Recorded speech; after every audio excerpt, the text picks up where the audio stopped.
Kumusta po kayo? Bago po ang lahat, first things first.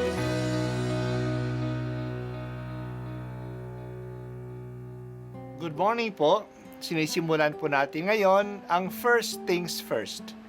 At dito po, tinatalakay natin sa unang bahagi ng umaga natin ay ang first readings na binabasa po sa banal na misa.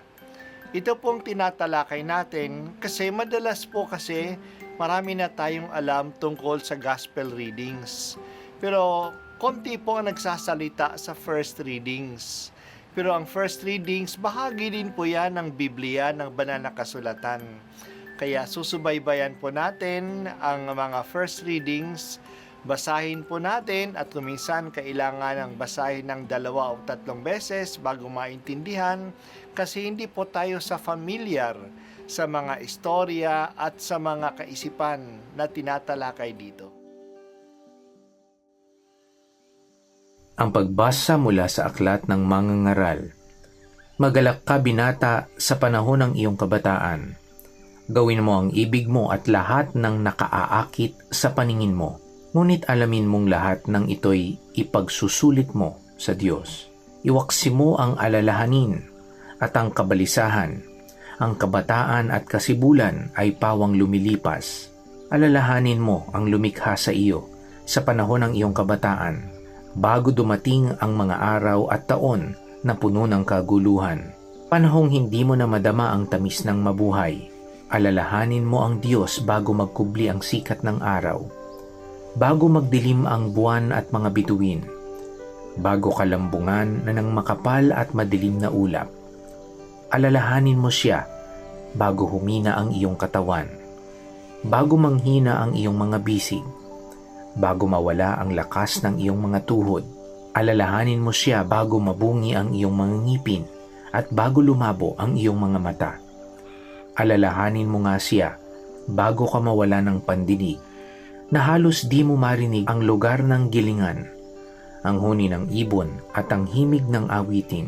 Alalahanin mo siya bago dumating ang panahon na katakutan mong umakyat sa itaas, bago dumating ang panahon na hindi ka na makalakad na mag-isa, bago pumuti ang iyong buhok at lipasan ng pagnanasang sumiping sa minamahal.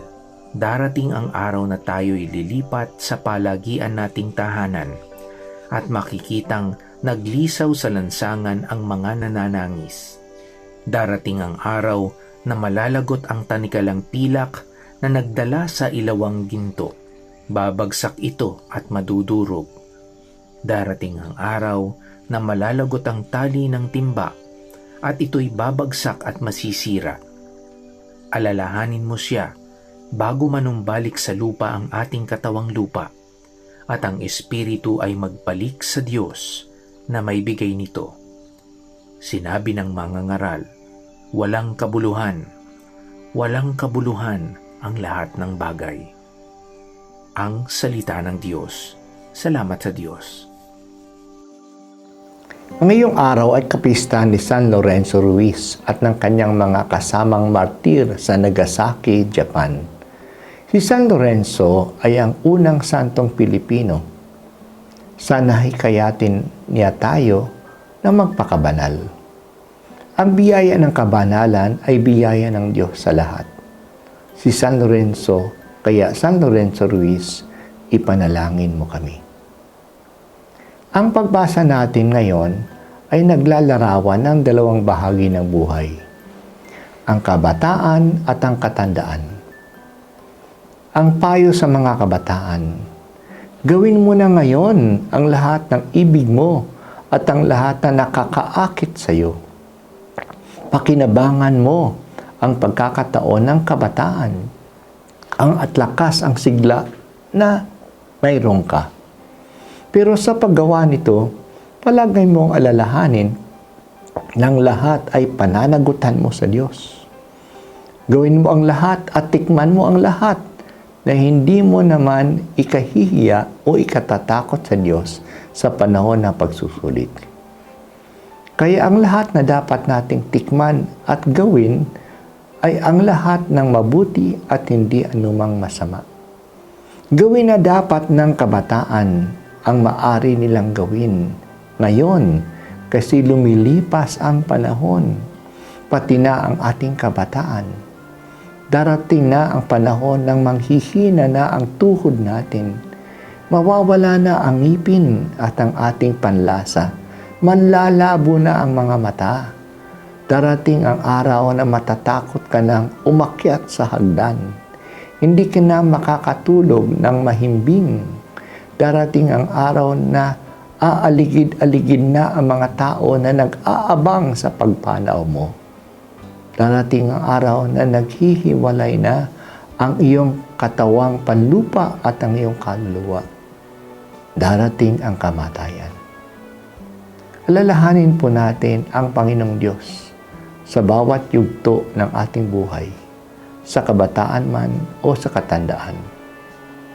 Kawawa ang mga kabataan na nasasayang lang ang kanilang kabataan sa paggawa ng masama o sa takot na magsubok ng ibang mga bagay o makulong lang sa takot o sa panghinala.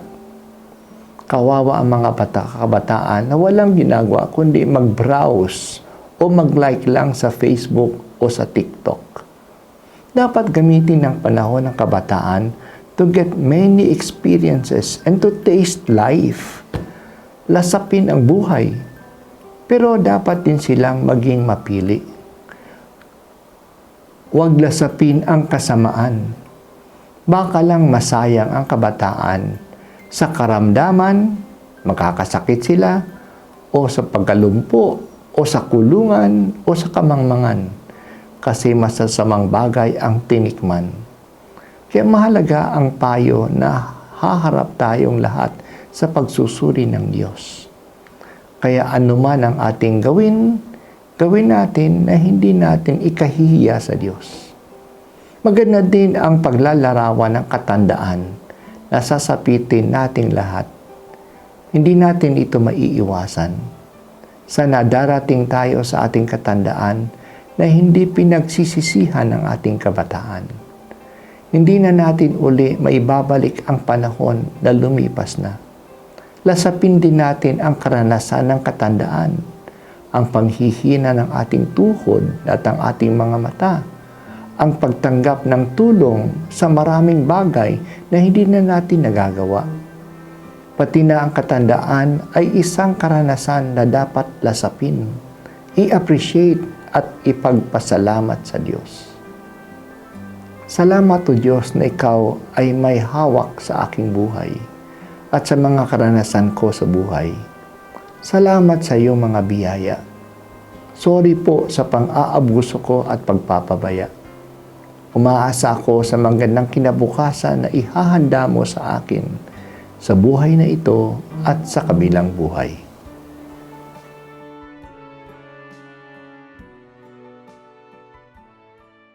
At ako po ay si Bishop Broderick Pabilio dito sa First Things First.